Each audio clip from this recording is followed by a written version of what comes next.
Good morning, everyone, and welcome to the Intuitive Energy Forecast for April 25th, 2022. I'm Arlene Grace, an intuitive energy coach, master numerologist, and channel. So I know that my video is coming a little late today. I got carried away in reverie, in thought, in reception of thought, in reflection.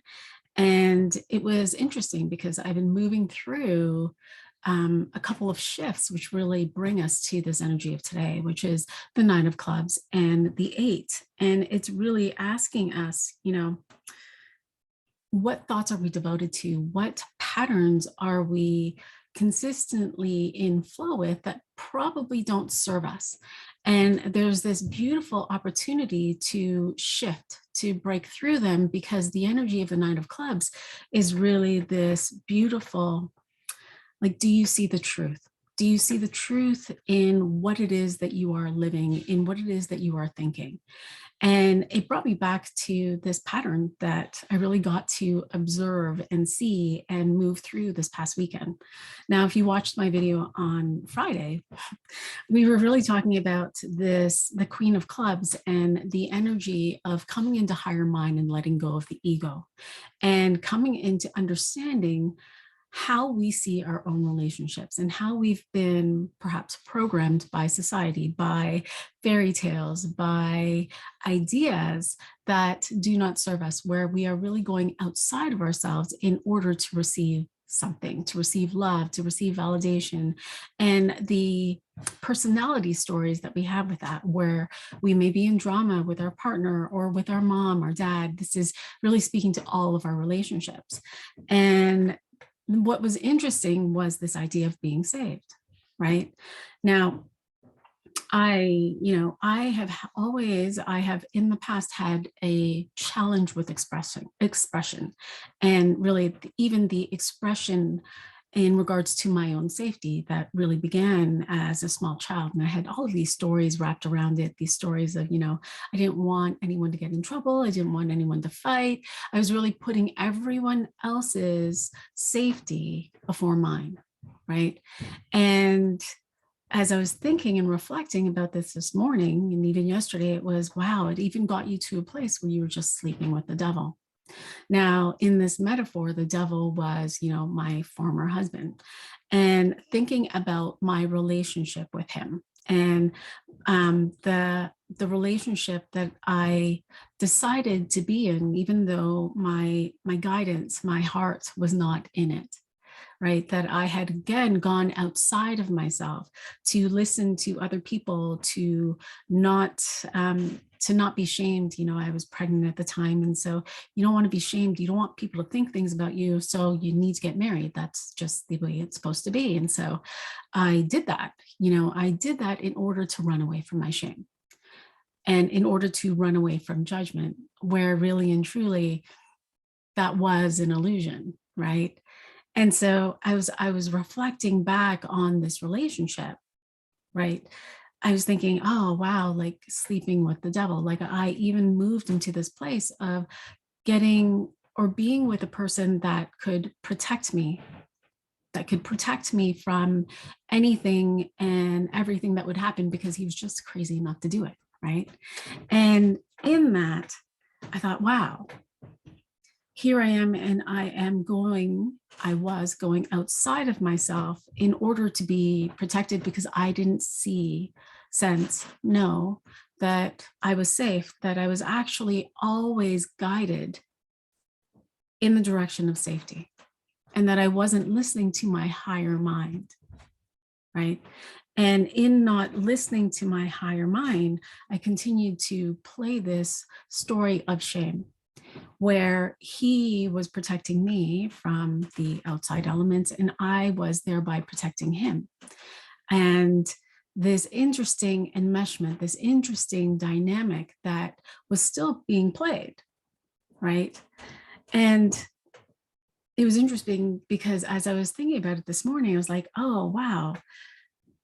When I'm embarrassed for another person, I'm actually running away from my own shame. Wow. And so then I listed all of my ex-partners and I was like, oh my goodness, check that, check that, check that, check that. Wow. I've been embarrassed by certain different aspects in each relationship, which thereby really created this energy of going outside of myself in order to run away from shame and in order to be protected by these outside elements, right?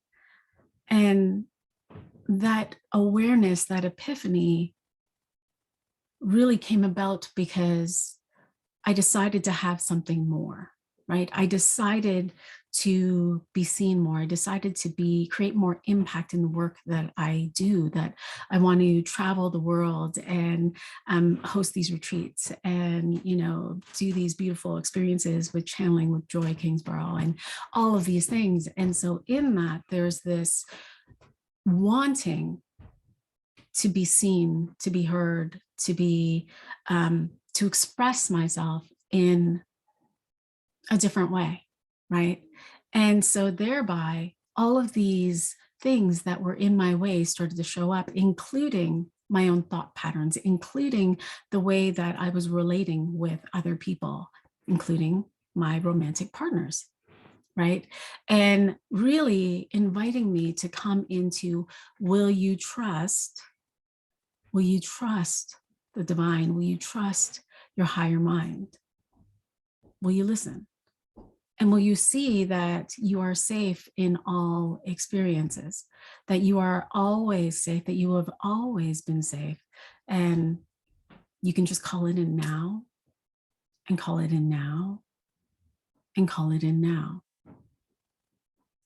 And so today, there's this beautiful invitation to see the truth in your mental thinking, in your own beliefs, and I don't like to say the word, but your own limitations, that your only limitation is what you believe. The only limitation that you have is that you believe in limitation.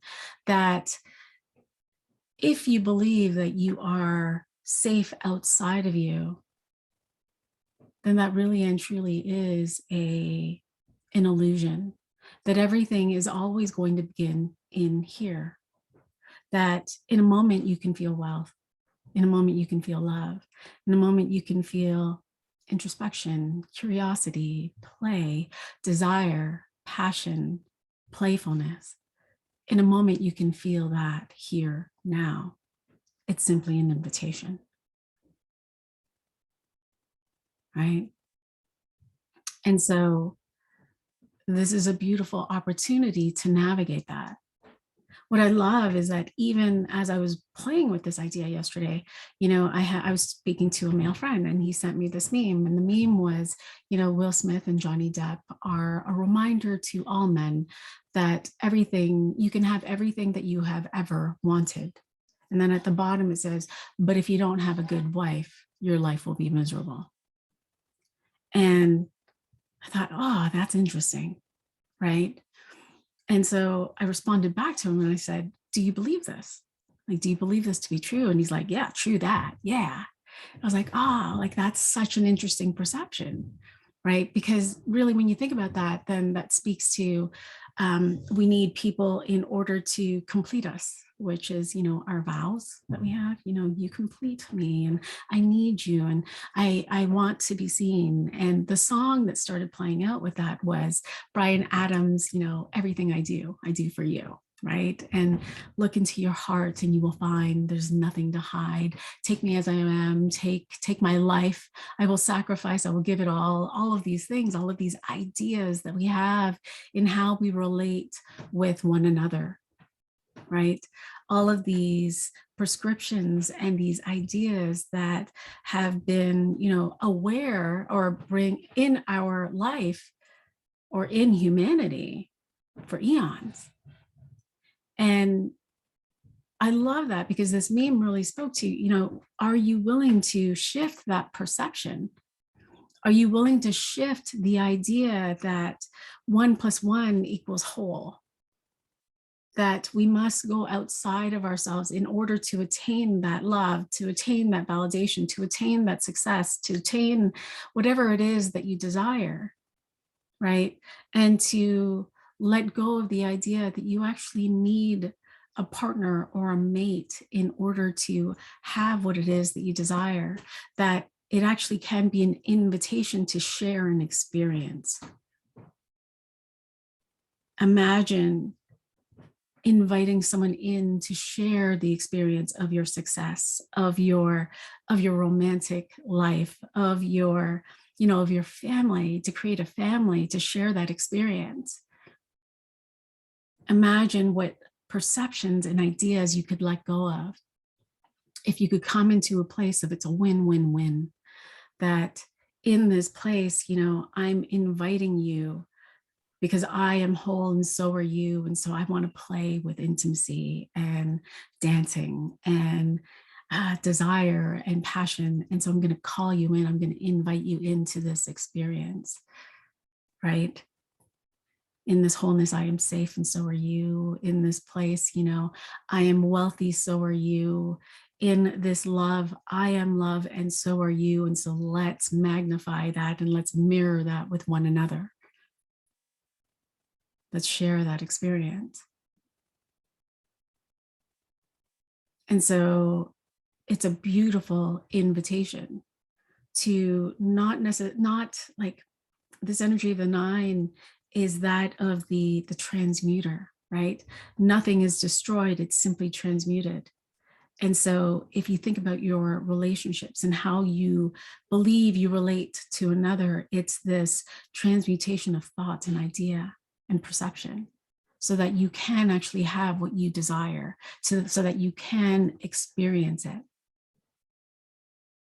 right? And so play with that today. Play with the ideas that you have in relationship. Play with the, what is true for me? If you've been watching me for a while, then you've been shifting. You've been shifting. And so this is a beautiful day to ask, well, who am I? And what has changed in who I am? And so who am I? What do I desire? Has that changed? What do I desire to experience with wealth, with money, with people, with my business? And what does that feel like? And allow that to bring about the thoughts and the patterns and the beliefs that may want to transmute into something else to create the space for new. Beautiful. Questions, comments, please feel free to share and I will be happy to respond. Wishing you all the most amazing Monday. I'll talk to you tomorrow. Bye for now.